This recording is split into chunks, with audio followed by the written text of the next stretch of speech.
82 নং হগুনমাৰী গাঁও পঞ্চায়তৰ আঞ্চলিক সদস্য পদৰ নিৰ্দলীয় প্ৰাৰ্থী আয়েশা সিদ্দিকা বিপুল ভোটত জয়লাভ কৰে। আজি হগুনমাৰী গাঁও পঞ্চায়তখনত কেইবা হাজাৰ ৰাইজক লগত লৈ পঞ্চায়তত আনন্দ উল্লাস পালন কৰে।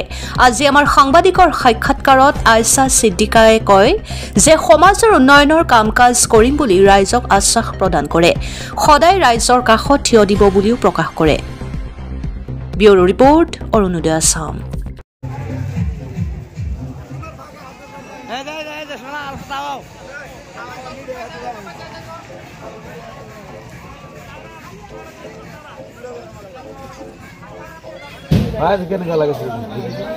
ভাল লাগিছে। মোৰ নাম আয়েশা সিদ্দিকা। মই 82 নং হগুনমাৰী গাঁও পঞ্চায়তৰ আঞ্চলিক প্ৰাৰ্থী। কিমান ভোটৰ ব্যৱধান আপুনি জয়লাভ কৰিছে? 107 ভোট। আপোনাৰ অনাগত দিনৰ পঞ্চায়তখনত কি কৰিব?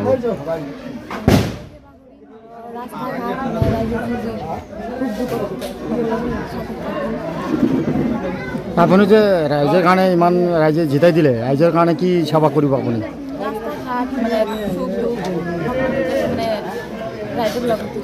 আপদ বিপদৰ কাৰণে থাকিব আপুনি?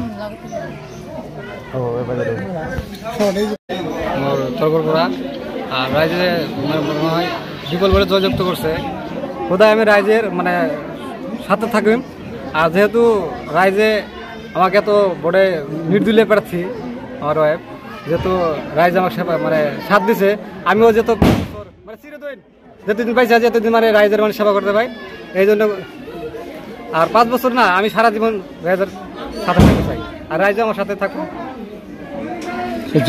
হগুনমাৰী গাঁও পঞ্চায়তৰ ভোটাৰৰ মাজত এক প্ৰকাৰ জল্পনা কল্পনা আৰম্ভ হৈছে। আপুনি কোনটো দলত যোগদান কৰিব বুলি? চাওক, মই এতিয়া সিদ্ধান্ত কৰা নাই। ৰাইজক নিয়া একগোট হৈ বসি ৰাইজে যেটা সিদ্ধান্ত কৰিব সেইটোতে মই আছো। আপুনি ৰাইজৰ লগত আছে? ৰাইজত আছো। মই আঞ্চলিক সদস্য জিতাই লৈ আহিছোঁ।